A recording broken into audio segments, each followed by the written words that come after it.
This app is very similar to the previous one, to asta-b203. It also helps you to understand how sample mean and population mean relate to each other. But this time, it shows you how to compute a confidence interval based on sample statistics. So it means that we assume that we don't know population parameters, we compute a confidence interval, and by doing that, we estimate the population parameters. Let me explain a little bit more.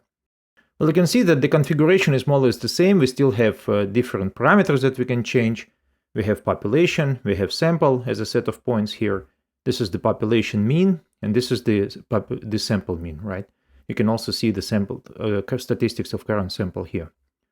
And now this is a little bit different. What is different? First of all, this line, in the previous app, this line shows you the sample mean, but now it shows you the population mean.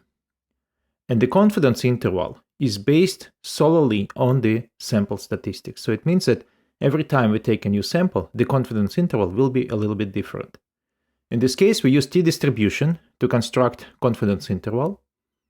And this is, for example, the confidence interval for the current sample. Okay. So now instead of expected sample mean, now we expect population mean to be inside the confidence interval. Okay. So let me show you an example. I take a new sample, and then you can see that the confidence interval is a little bit different now.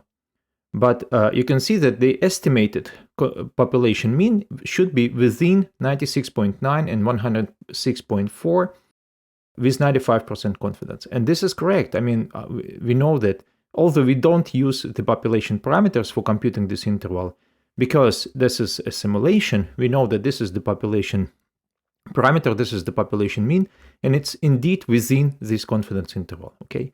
So it means that we can take a sample, even a small one like 5, and we can compute confidence interval, so with 95% confidence, the population mean will be inside.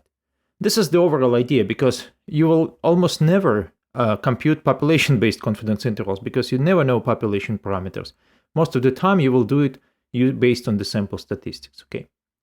Now, what's the meaning of this 95%? It means that before you take a sample, before you take a new sample, you have 95% chance that when you compute this interval for your new sample, the true population mean will be inside this interval. Or, in other words, if you take many samples, like thousands, billions of samples, then 95% of the samples will have confidence interval with population mu inside the intervals. Okay, so let me show you an example. Let me take a lot of samples of size 5, and you can see that every time I take a new sample, the confidence interval is pretty much different. Sometimes it's more narrow, sometimes it's less narrow, because the standard deviation varies, right? You remember that this time I compute confidence interval based on the standard deviation of the sample, and it varies, of course, right? But look, in this case, I took 76 samples, and 71 of them contained the true population mean inside the confidence interval, right? So it corresponds to 93.4%.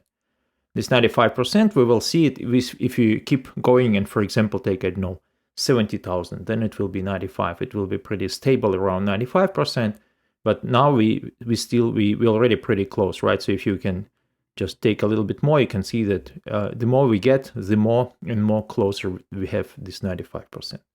But in reality, of course, you will never get 91 samples or 99,000 samples. You take only one, and before you do that, you have 95% chance that when you take a sample and compute confidence interval based on the sample statistics, this interval will include the population parameter inside.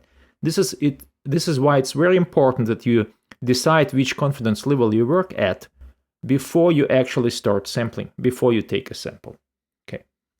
Now let me show you again how the sigma and sample size influence this confidence intervals. It will be more or less the same as for the population based. So if, for example, the sigma is large, then the confidence interval will be also larger, because most of the samples will also have larger standard deviation, right?